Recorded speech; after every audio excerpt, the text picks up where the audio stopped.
Hi, this is Sweet Life and I'm Natasha, back at it with a review and discussion of Leon the Professional. The Professional is one of my favorite movies. I love movies in general, but I would say that my favorite genres are probably thrillers and action movies. Like, I love a good heist film. I love espionage. I'm not a big fan of gore, but I like action-oriented movies that have good storylines. And in that regard, I think Leon fits the bill perfectly. You have a good amount of action within the film, but at the same time, there's this really sweet and compelling story between this man and girl. Leon, the Professional, is about Leon, played by Jean Reno, who's a hitman for the Italian mob, and he lives next door to this little girl, Matilda, who lives with her family. Her family is very dysfunctional. It's unclear what exactly has happened to her mom, but she's living with her dad, her stepmom, and siblings. It's a pretty abusive household. Her dad is abusive towards her, as is her sister. Her father is involved with drug dealing.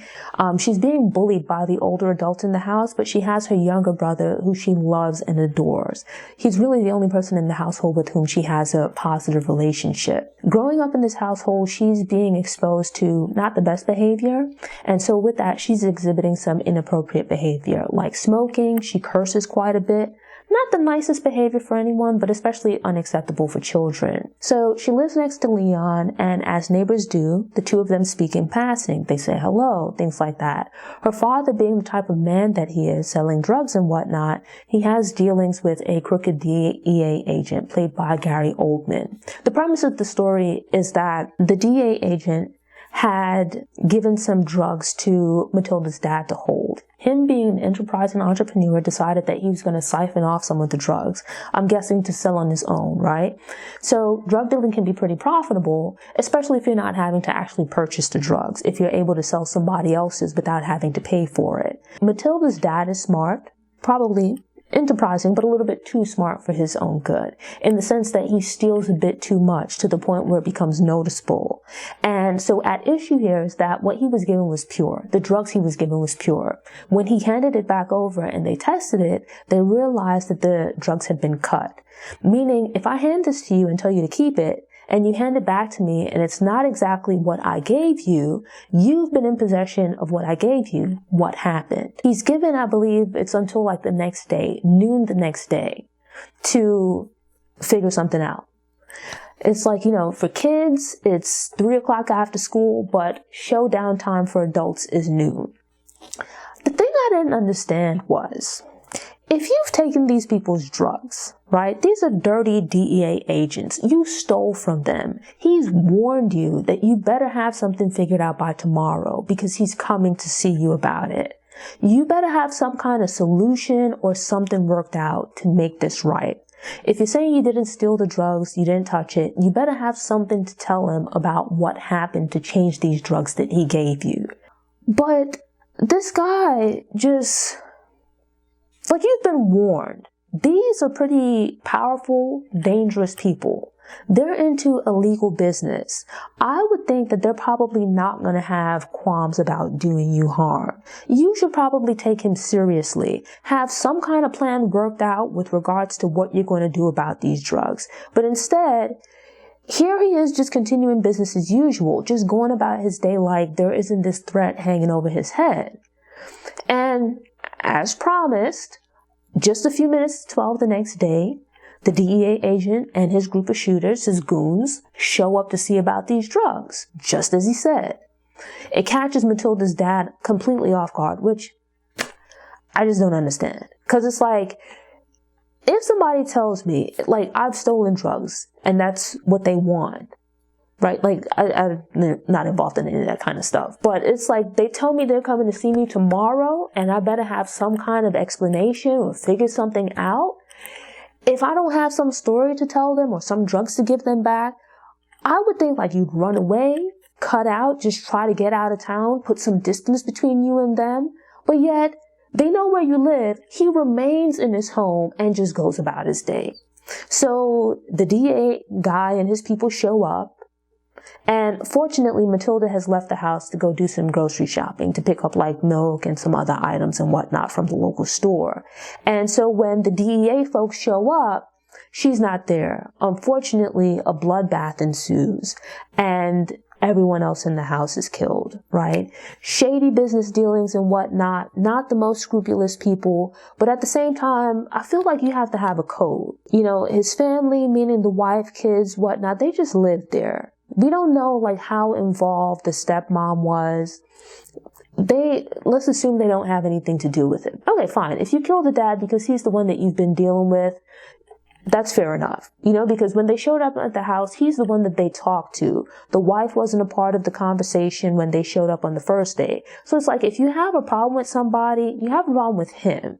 It's like, if you show up now and you're seeking to get revenge on somebody, it should be him. Like, this is the guy that you gave the drugs to. He should be the one you address your issues with. But killing the kids and whatnot, it's like, okay, you know, let's say if the wife was in on it too, like, you know, okay, deal with her too. But to kill the kids, especially the little boy, like at 4 years old, at that point, you're just being violent to be violent. But I think part of that, it speaks to the nature of these characters where, like, this man just has no scruples. He's just a very ruthless man. You know, and so Matilda returns home and it gives way to this really great scene where after all of this stuff has taken place with her family, her entire family has been murdered. But let's go back to the dad for a moment. He is an idiot because Stansfield and his people have shown up. Stansfield is the Gary Oldman character. It's just you as one person. So even if you get past him, you still have all these other guys to get through. And it's like, let's say you were an addict. You used the drugs or something along those lines. Or if you sold it. I mean, if you sold it, I would hope you would have money or something like that. But you've stolen these drugs and they end up finding it, right? After they kill everybody in the house, they find the drugs. But then it's like, you have it hidden away. Why didn't you just give it to him? You know, and like apologize or something. Blah, blah, blah, blah, blah. You know, the package got wet or it got messed up and this is it, you know? But then at the same time, I'm guessing that Stansfield wouldn't have wanted to hear all of that. He probably would have ended up killing everybody because he'd stolen the drugs and lied about it. So it's like just bad decision after bad decision, you know, and here it is, you put your whole family at risk. Stansfield was wrong to kill the whole family because really the dad was the one that set all of this in motion, like stealing the drugs to begin with, because it's like, you're probably going to get some money anyway, but he got greedy. And it's like, you not only put yourself in danger, but you put your whole family in danger. You added insult to injury by not doing anything to try to at least get them to safety or get them out of harm's way. And so Matilda gets back to the apartment, to the building, after Bedlam has assumed. And she's smart enough, though, right? This speaks to her street smarts, that arriving at the apartment and walking towards the apartment, she notices these guys with guns standing around outside. He's looking at her, she's looking at him, and she makes the wise decision to just walk past instead of going into her apartment. She sees, you know, her father's body in the hallway and just makes the smart, snap decision to continue on past.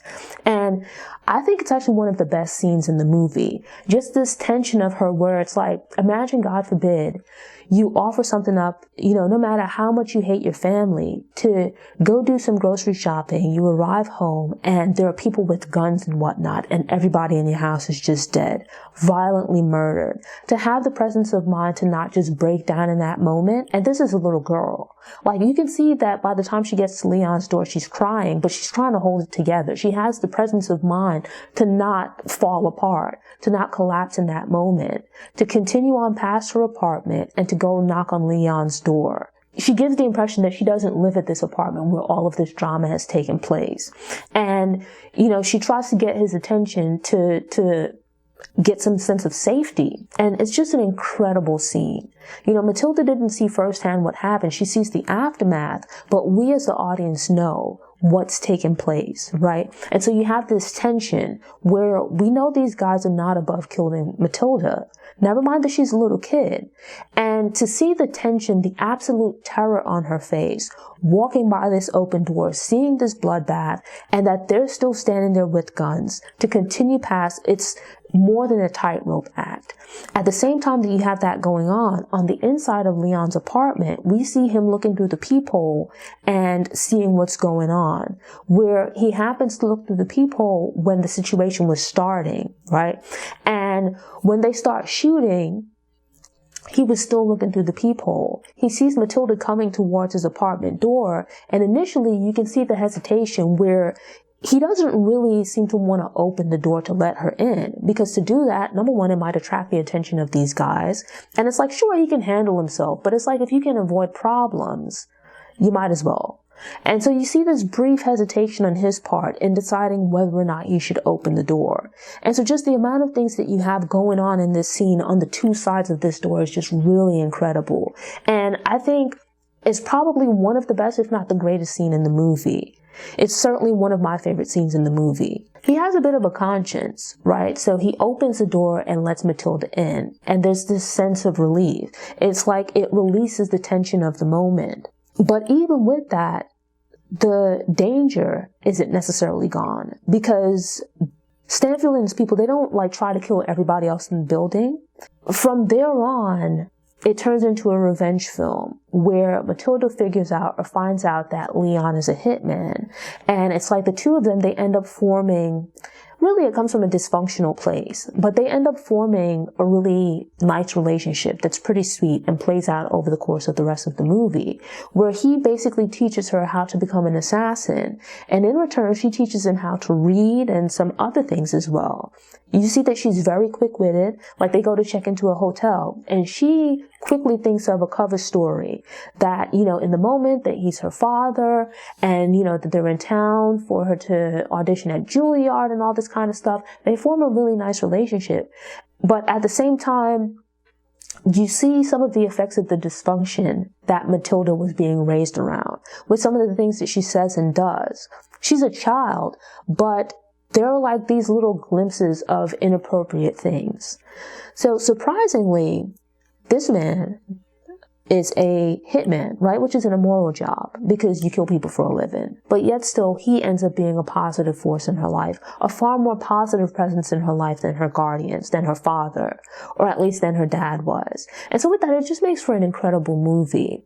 You know, I don't want to give away too much more from there about what takes place. Granted, even though it's an older movie, but it's a revenge film. And you see several other movies of that nature, but this one is different because it's not your standard shoot 'em up, run 'em up kind of movie. You know, it's that you have this dynamic at play where we continue to see bits and pieces of Stansfield and his DA team, you know, the things that they get into and how corrupt they are. But at the same time, you see Leon training Matilda to be an assassin. But we also see her teaching him how to read. They act out little skits together. They play around together. They eventually end up forming, if not like a sweet father and daughter relationship, then a big brother, little sister kind of relationship. It's not your typical revenge movie. I love action movies like this where, sure, there's action, but there's also a good story at play. And I just highly recommend this movie. I think it's incredible. And especially for Natalie Portman to have been a child at the time this movie was made and to have done such a great job with the role, you know, very impressive. And overall, it's an absolutely amazing movie. The three leads all turn in really great performances. Thanks for tuning in. To ensure you don't miss any episodes, subscribe to the channel, click the notification bell, and check out my movie review playlist. Go ahead and click the thumbs up button if you like what you saw, and go ahead and share it on social media.